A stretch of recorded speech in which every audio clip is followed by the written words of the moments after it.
All right, more college basketball, some slightly more optimistic college basketball. We're going to talk about Purdue. Purdue dropped 100, and I don't think anybody really noticed.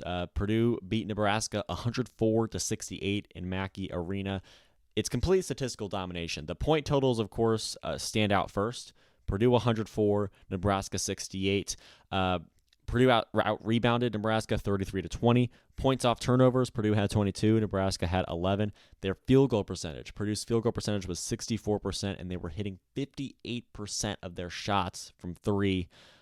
Absolutely incredible shooting night for Purdue, absolutely incredible offensive night for Purdue, and on defense as well. It's one thing to score 104, but it's another thing to do that while also keeping Nebraska to under 70. Nebraska isn't the strongest opponent in the world, but Purdue at Mackey Arena extend their winning streak to 5. And what stands out to me about Purdue from this game is it feels like they found their third key incredible guard. Braden Smith has 14 assists, and he consistently is more than 10. And it now feels like he has two premier perimeter guards to dish it out to, right? CJ Cox had 23 points in this game. He led the team in scoring. He was 9 for 11 from the field, 5 for 7 from 3. He didn't miss a 2-point field goal all night. Lawyer had 19. He was also great from 3.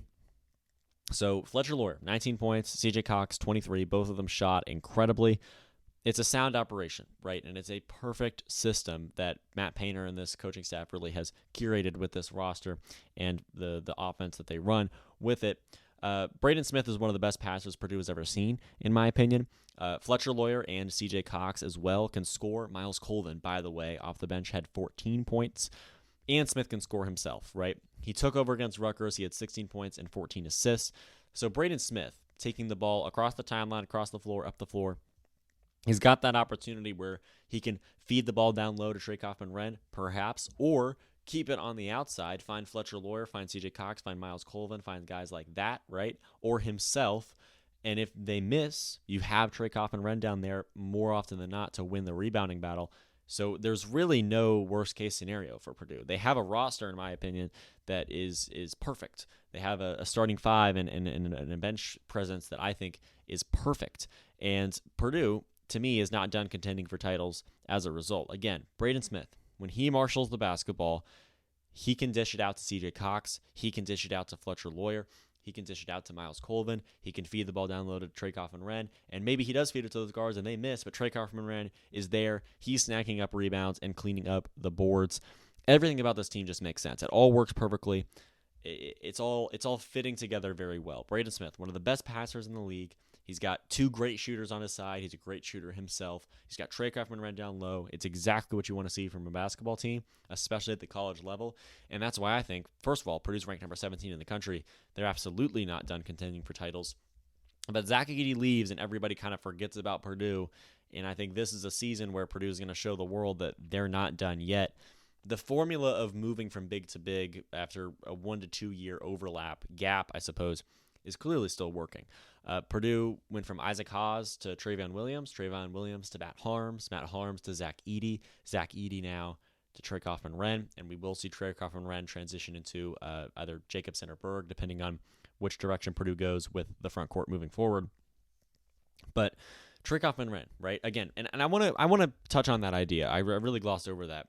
This system that Purdue has had in recruiting where they focus on the front court once every 2 years or so, because as Isaac Haas leaves, he played with Matt Harms a little bit, or Travion Williams rather, some. Travion Williams got in the game. He shared time with Isaac Haas, maybe 75-25 split.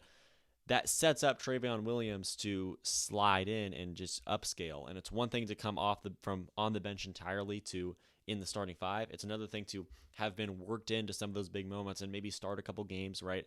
And play significant time with someone better than you ahead of you for you to kind of learn from, and then slide into that role after the fact.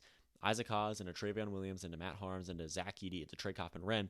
Zach Edey, right, he leaves. But everybody kind of forgets that if you don't watch Purdue, and if you haven't been paying attention to Purdue for decades, right, Purdue dominates Indiana partially because they dominate the front court, and they dominate in recruiting in that sense, because Zach Edey, he leaves, but everybody forgets that Trey Coffin-Wren was there for 1 to 2 years. He played quite a bit last season. He produced very well last season. He had the blueprint for being a great big, and maybe he's not going to be Zach Edey and go to the league. He probably won't be, but he's still going to do a great job. And it's even made even better by the fact that this backcourt is now filled with upperclassmen, right? Braden Smith, Fletcher Loyer, they're older now. They don't need Zach Edey to fuel the offense entirely. Trey Coffin-Wren can just be a great supplemental piece. Again, everything about Purdue makes sense. It's beautiful to watch. And of course, that game where they dropped 100 was a great example. Purdue really is not done contending for titles, in my opinion. It makes everything so much sweeter when you realize that they've built this team, they've built this roster, they've rebuilt this roster after Zach Edey leaves, and every significant piece besides Caleb First, who had 2 points in the game the other night when they scored 104, they all return, right? So their push for a title is not over yet, and it very well could happen this year. Purdue, again, is going to bring everybody back for next season. Number 17 team in the country. They just dropped 104 on Nebraska. They're bringing everybody back for next year. That is a complete thrill. And I'm really interested to see what Purdue is going to turn out to be capable of moving forward. They've won 5 in a row by an average of 22 points. They're still 2-3 against ranked opponents, but they have another opportunity this Saturday. They haven't played a ranked team in a while. They've won 5 in a row as a result. They're going to play number 13 Oregon on the road this Saturday. We will preview that game on Thursday. Massive show on Thursday. We're going to talk about the Pacers and the Cavs. We'll talk about IU versus Illinois, Oregon, Purdue, Notre Dame, Ohio State as well. Massive show. But we're going to talk about Purdue. So we'll preview that game then. But they play Oregon on the road.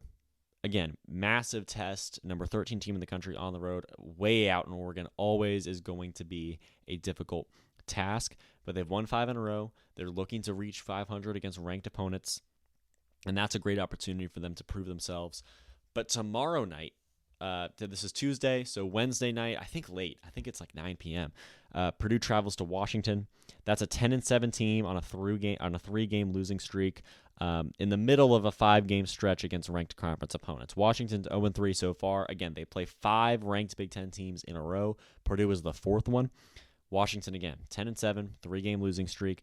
Maybe they're better than they look, but they've just been wrecked by this stretch of the schedule so far, and Purdue is just going to be another difficult team on the schedule. It's a routine road conference win in theory for the Boilermakers, but it's really a tune-up for a massive test in Eugene. Because, again, going on the road, they're going way out west for the first time. Now that the Big Ten is newly composed, going way out west, they're going to play Washington.